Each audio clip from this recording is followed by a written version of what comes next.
there. There we go.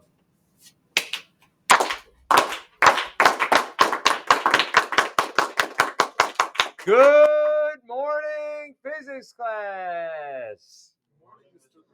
All right, you made it, right? Quarter 2. Already going into quarter 3. Whoo! Who's senior in here? Oh my goodness. You guys realize, like, you're going to hop, skip, and a jump, and boom, you're going to go to college. We're going to the military, going to trade school, we're going to your parents' basement. You're going somewhere, though. It ain't going to be EHS. Yeah, it's going to happen fast. For all you seniors, I'm going to tell you, this sounds so alien and so far away. I know it does. As I'm saying it, I even feel bad saying it, but I'm going to say it nonetheless. You will leave here in short order, and you will wake up, and you will get an email or a text or whatever, something on Facebook about your 10th high school reunion. You're just going to feel like it's that quick. Trust me on that. So in the 10 years in between now and then, make sure you're doing something useful that you enjoy. Thank you. Make sure it's going somewhere. That 10 years passes quick. Quick. Shoot, I got my 10th high school reunion coming up just like another 2-3 years from now. I feel like it's rushing. You know what I mean? Oh, man. Which one I got coming up? I think I got my, 45th or something. 45th? 50th? I don't even know anymore. All right, let's talk about impulse a little bit. It's non-intuitive. My age is non-intuitive. Jaden, how old do you think I am? 39. Oh, man. I'm going 45. You guys crazy, man. I could have been collecting Social Security 20 years ago. All right, impulse. Impulse is a vector. You were the cross-country team, convinced you were like 80. It was true. I'm even older now. The effect of a net force over a period of time. So this is not just pushing, but pushing and how long. So impulse is useful. I mean, heck, you want to move something, you can't just push and let go. You ever notice little kids are like that, right? You want them to move something, or like you want them to screw something in or open or close the door. So whatever it is, they got to move something heavy. They like push and stop. It's like, no, that's not going to work. You got to keep pushing. You ever see a little kid try to close a heavy car door? You'll see with your own kids. I never saw it either. But then when your own kids are sitting there and they're like struggling and they can't shut a car door, and you look at them and you're like, dang it, man, you can't even shut a car door? Come on. But you know they push in the wrong spot. You know where they push. Like if the car door is here, let's say this is the door, here's the hinge, let's say the handle is here, where do they push? At position, let's see, A, B, or C? Right, they push at A. They should be pushing at C. That's what makes it so difficult. All right, so impulse is also the change in an object's momentum. So impulse is going to be a pretty useful concept, particularly when it comes to thinking about things like car crashes. The unit for impulse. Well, let's write the equation first. The equation comes off your reference table. J equals, what does it say? F net T. What else does it say? MAT. What's that? MAT. It says that there? Yeah. Oh, you look at the notes, man. What does it say in your reference table? Change of P. Yeah, equals, I'm going to change the order, actually, of what's written in your reference table. It says this. This is what's in your reference table. J equals F net T equals delta P. P, by the way, there is momentum. That's lowercase p. Minuscule p is momentum. Okay. Now, do you recognize this F net T as something that we identified, what was it, yesterday or the day before? Yes, David? Yeah, this was the fat. And so if you remember fat MAV, that'll actually allow you to remember a very useful connection here, which is, so this must also be equal to M delta V.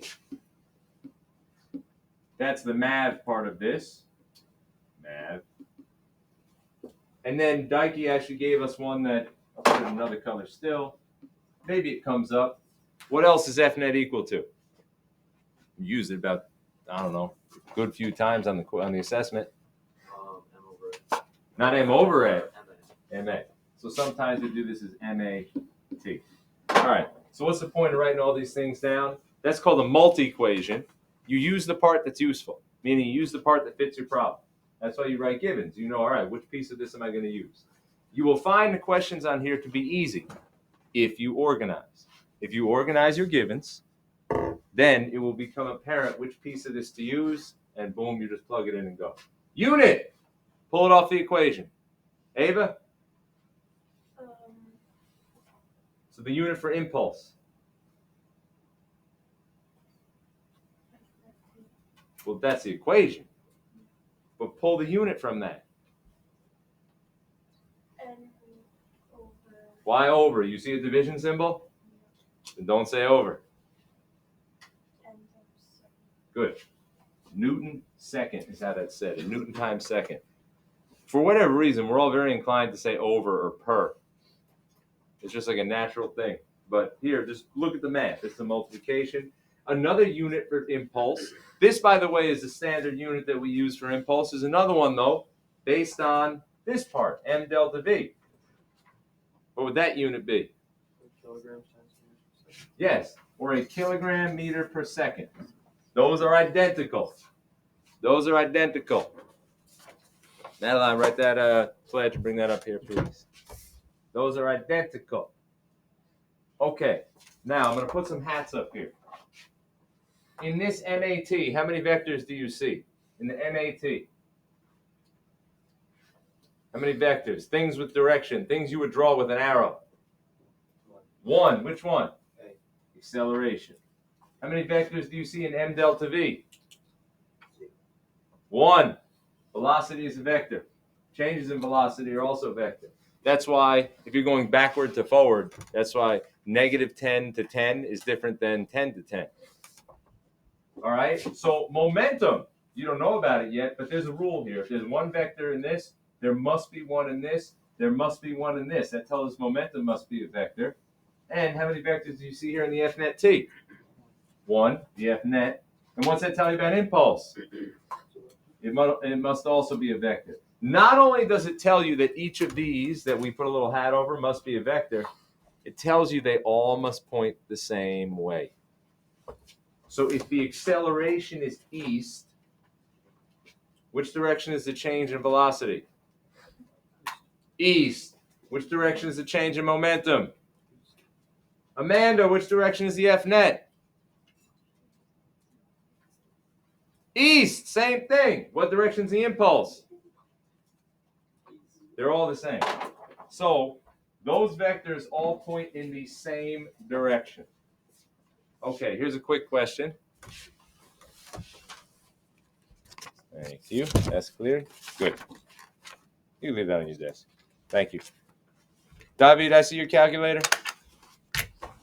Clear that, John, please. Okay, so look at this last question. Think about it.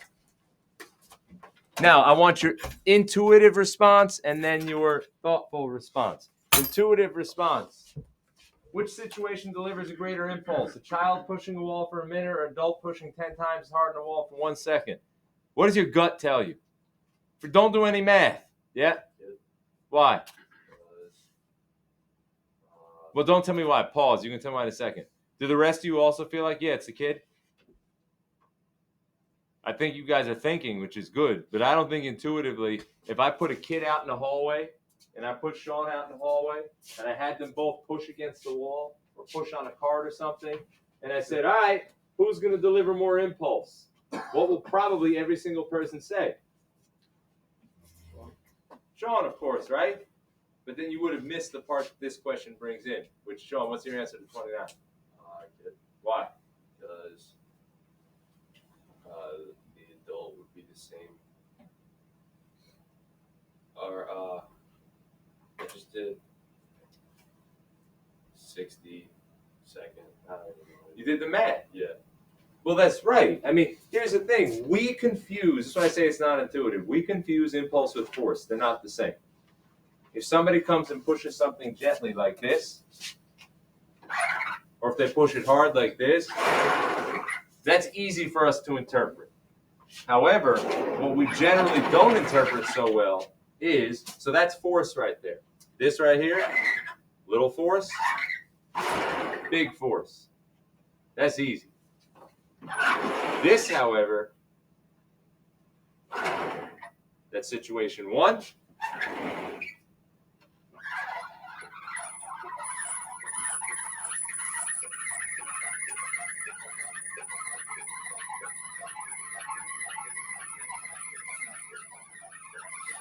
There's situation two. Which one delivered a bigger impulse? Yeah, two. One pushed harder, but two pushed for a greater factor of time than the hardness was more, basically.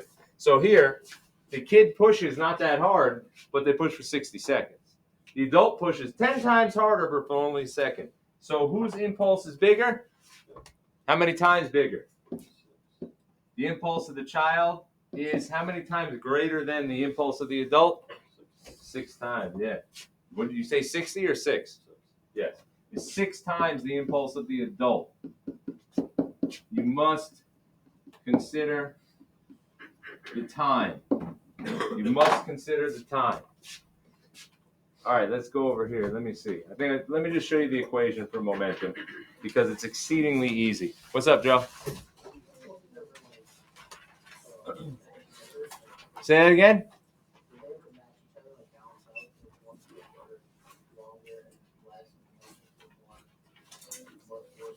You know what it is? It's not that they happen at the same time, but we're going to use exactly what you're saying to describe why cars have airbags. So that's a problem that's coming up, and we're not going to have time to talk about it today. But Joe, you bring that one up again, or I'll bring it up again. That's a very good point, and that's going to come up with why you design things certain ways. So we'll talk about that on Monday. All right, momentum, minuscule p. Do you remember vector or scalar? We just did it. Vector. All right, let's fill in all the junk here. Equation for momentum, very easy equation. Look on your reference table. P equals what? M times V, mass times velocity. This is a good one too, because it doesn't just keep track of how fast you're going, but how much mass you've got. And momentum is really, that's the key factor in many football or any contact sport interactions. It's not just how fast you're going, but how much mass you've got.